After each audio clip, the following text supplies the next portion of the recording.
Okay, we're here with our nutshell pram. Excuse me, we're installing the rudder fittings for it, and a couple things about the fittings. It's got a special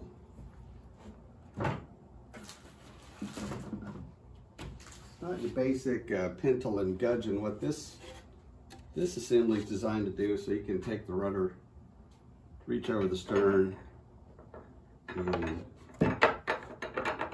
clip it in, and then it comes down onto the top pintle. Not sure if that's in the shot or not. But instead of trying to stab, two pintles into two gudgeons while you're bobbing around a little 7-foot 7-inch boat and head off. So there'll be another little bracket right up here, another little bracket right up here, similar to that. And it makes it real easy to put this rudder on, because you're just doing one fitting at a time, and there won't be a workbench in the way. So we've got this little, where is it at in the shot there? This little doodad, that's my official nautical term for the day. And then in the top is just more of your conventional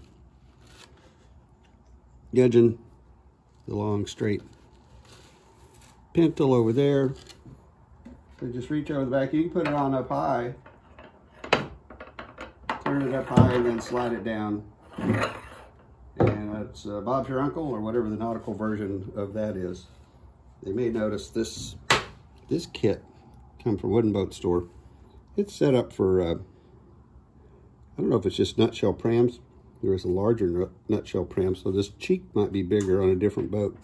So we'll need to go in and trim this off and cut it, shape it, and then put maybe another little screw hole there, maybe not. And get that working. So I've been working on alignment. The build guide just kind of, I guess they figure if you got to this point on the boat, you have some ideas on how to do it, but it doesn't tell you measurements. There are some drawings on the plans, so it'll get you within about ½ inch or so, but then you're just kind of left on your own. So the best we came up with was to measure, look at the plan, and it looked like this top bracket here. Here's my laser pointer. My pine pointer came in about level with the top of the garboard plank. So we just put the stick across for 20/40 vision, mark the line across. Center line, we're coming off of the keel band. Just get that lined up and then go up. And the boat's all crooked. You could get the boat crooked, or you could get the boat uncrooked, or also known as level, and put your level on there and get that perfectly level. But since we didn't want to take the time to do that, we just took our tape measure, which wandering around somewhere, measured across side to side, did some math in public. It's 39 inches up just below the gunnel. Came out to 19.5 on our head. Made a little mark at 19.5 to keep the to get this mostly level. Made a little pencil mark. Taped the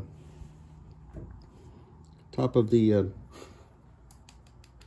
I'm just going to call it the pintle in place. And then we started working. We're going to work from the bottom up. So we put this screw in. It's a 3/16 machine screw, which comes, the hardware comes with it, which is great. So we got this little baby right here.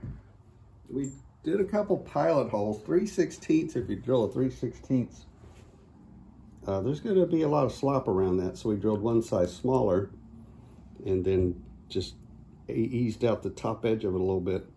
And now we're putting this screw in just to get it started. Then when we get everything lined up, we'll get the other two.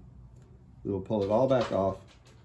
And we're going to use Captain Jack's method of taking a little bit of marine varnish, dipping that machine screw in the varnish, and then putting it in that way. And that should seal up the wood a little bit and have a little bit of sealant. There's probably somewhere, you might say, or you've read before, copious amounts of bedding compound. You could do that too. And to work it that way. But this little brace bit, we had some comments about it. It's on a 5th generation owner now. I had to borrow it from my son to ask him if it was okay to use it. And for a bronze fastener like this, which just has a slotted head, if we took our 20th, 21st century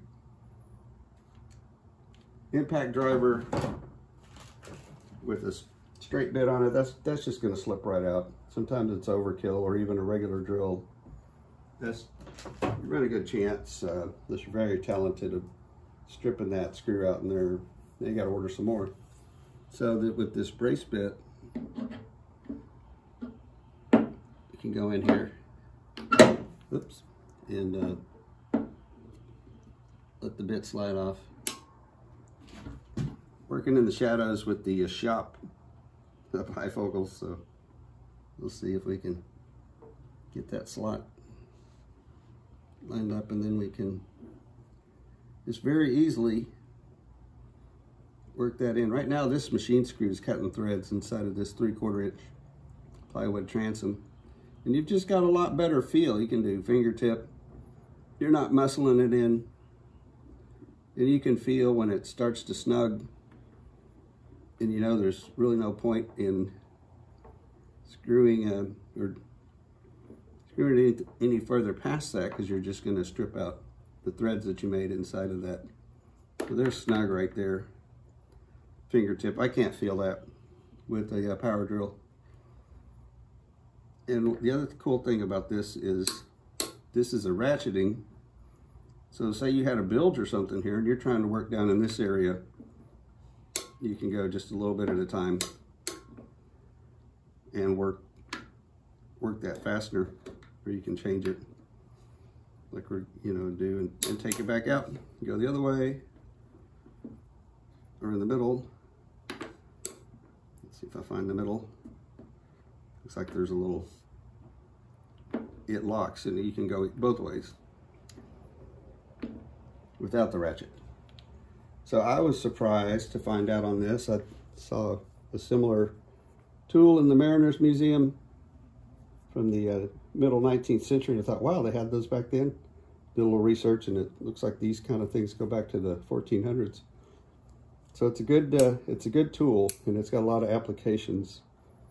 See our internet friend Louis putting in bigger fasteners into bigger boats, and sometimes, like probably a lot of times, he'll use this brace bit, or this brace with the bit, to put those in, because you get that screw all the way in there, especially a bronze screw. If you're not careful with the power drill, it's like, oh, you feel it seat, and then right after that you feel somewhere on the shaft the screw shears. So now you got a fastener that's sheared halfway into a plank, and that's when you get to this phase on boat building, that's not the kind of thing you want to run into, because now you've got to get the old fastener out or drill a new hole, and you're spending a lot of time. So if you don't have one, it's fun, it's quiet, there's not as much dust. We highly recommend it. So we're gonna drill holes for these, and then drill, where to go, holes for this top bracket. Put it up here somewhere, probably out of the shot, and get it lined up, get those holes drilled. Like I say, pull everything back off, a little varnish, put them in, and it's got a little nut on the back. And then we'll come in with our tiller. Once we've got the rudder on, we've got our tiller kind of built up, we'll put that on top of the rudder head and start working on getting just the right angle that the skipper likes.